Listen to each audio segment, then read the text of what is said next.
کہ میں اپنے فادر کو زیادہ نہ دیکھ پائی، ان کے ساتھ ایک تصویر بھی نہیں، کیونکہ انفارچونیٹلی ان کی ڈیتھ بہت ارلی ایج میں ہو گئی اور میں بہت ٹو ینگ تھی، بہت چھوٹی تھی، مجھے معلوم نہیں.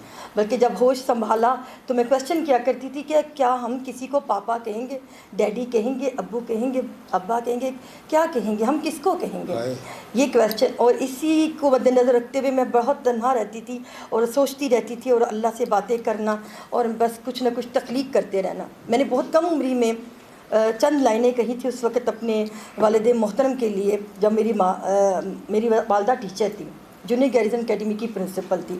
انہوں نے کہا بیٹا تمہارے باپ اللہ کے پاس جا چکے ہیں، اب انہوں نے نہیں آنا. تو اب مجھ سے وہ بہت پریشان ہو جاتی تھی ہمارے باتوں سے.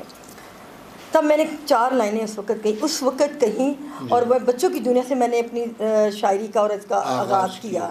تو وہ 4 لائنیں آج وہ غزل کی صورت بھی اختیار کر گئیں، لیکن اس وقت جو تھی یہ اس وقت 9 برس کی عمر کی میں نے یہ کہا. 9 برس کی عمر کی ناظرین، 9 برس کی عمر کی ایک بچی شعر کہہ رہی ہے اپنے باپ کی. ہاں جی، اس وقت بے شک مجھے بحر کا، ان کی زمین کیا ہوتی ہے، قوافی کیا ہوتے ہیں، ردی، لیکن میں وہی لفظ کہوں گی جو میں نے اس وقت کہے.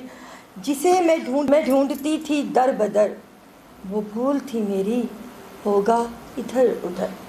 وہ جا پہنچا ہے اس نگر، حیات کی جاتی نہیں کوئی ڈگر. اور یہ بہت سراہا بھی گیا، مجھے بہت پسند کیا جاتا تھا. میرے والدہ نے جب میرے چچا جو پی ٹی میں انجینئر تھے ارشد راجہ، ان کو بتایا کہ یہ آپ کی جو بھتیجی ہے نا، بیٹی جو ہے، یہ بھی اپنے باپ پر ہی گئی ہے. تو کل کی سراہی جانے والی بیٹی آج بھی اپنے بزرگوں کی نظر میں بیٹی کا درجہ رکھتی ہے، آج بھی سراہی جاتی ہے، آج بھی اس کا احترام ہے.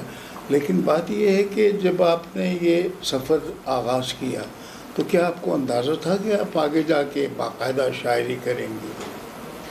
وہ کہتی ہے نا کہ اللہ تعالیٰ انسان کو اس کے گمان کے مطابق دیتا ہے. میں خیالات میں ہی رہتی ہوں، خوابوں کی دنیا میں. پنجابی کا ورڈ ہے گواچی گواچی گواچی، کہ گم سم سی رہنا اور خیالات میں نہ جانے کتنے تانے بنتے رہنا اور کتنے خیالات آتے رہتے تھے کہ یہ ہو جائے گا، وہ ہو جائے گا. اور میری اللہ کی خاص کرم نوازی ہے مجھ پہ کہ ایسا ہی ہوا، جیسا سوچتی تھی ویسا ہی ہوتا چلا گیا. اچھا، آپ نے بڑا اچھا کیا کہ جیسا سوچا ویسا ہی کیا. لیکن ایک لفظ آپ نے استعمال کیا گواچی کا، ذرا مجھے گاں سے تھوڑا سا آگاہ کر دیں.